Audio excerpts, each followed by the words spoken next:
passions tellement inattendues. Deuxième polytechnicien tunisien, promotion en 1947, puis ingénieur des ponts et chaussées Paris, il s'attaqua dès sa nomination en qualité de directeur de l'administration centrale des ponts et chaussées et assisté des rares ingénieurs tunisiens des grandes écoles qu'il y avait à l'époque, à la réalisation des projets d'infrastructure qui manquaient cruellement au pays. Le combat fut mené d'une manière résolue, tous azimuts, à la hussarde, et comporta notamment les travaux de modernisation et d'extension du réseau routier et la construction des premiers tronçons d'autoroute.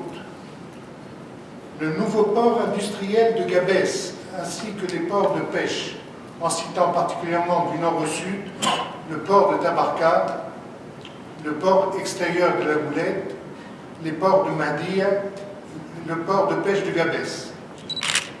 Je voudrais maintenant évoquer dans ce qui suit quelques traits de la personnalité de Mokhtar Latini qui en font la richesse et l'originalité.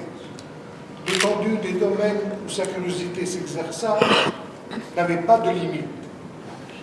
C'est ainsi qu'il avait comme passion l'architecture, la photographie et les chevaux.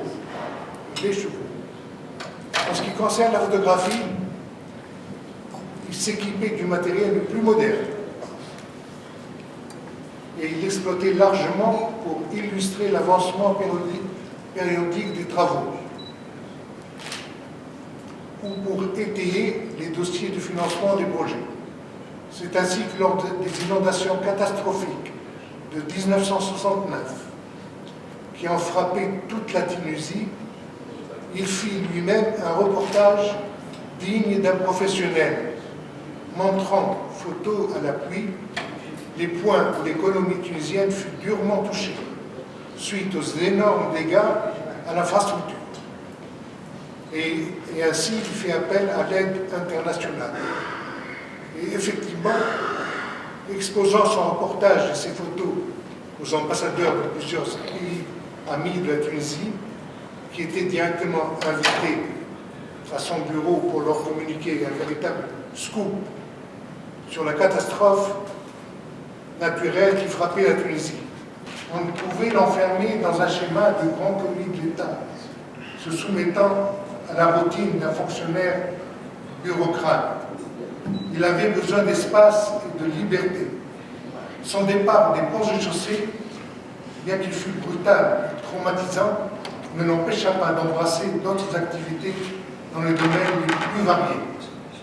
Citant à ce titre notamment la création de l'école Bourguibasco de micro-informatique, dont le but d'initier très tôt les jeunes élèves à l'informatique.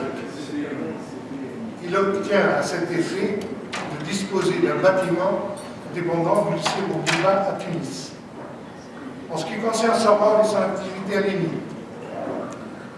où il œuvra sans relâche à la formation des jeunes ingénieurs tunisiens, je préfère laisser à un autre camarade le soin d'aborder ce sujet, n'ayant pas eu l'occasion, pour ma part, de suivre cette importante activité.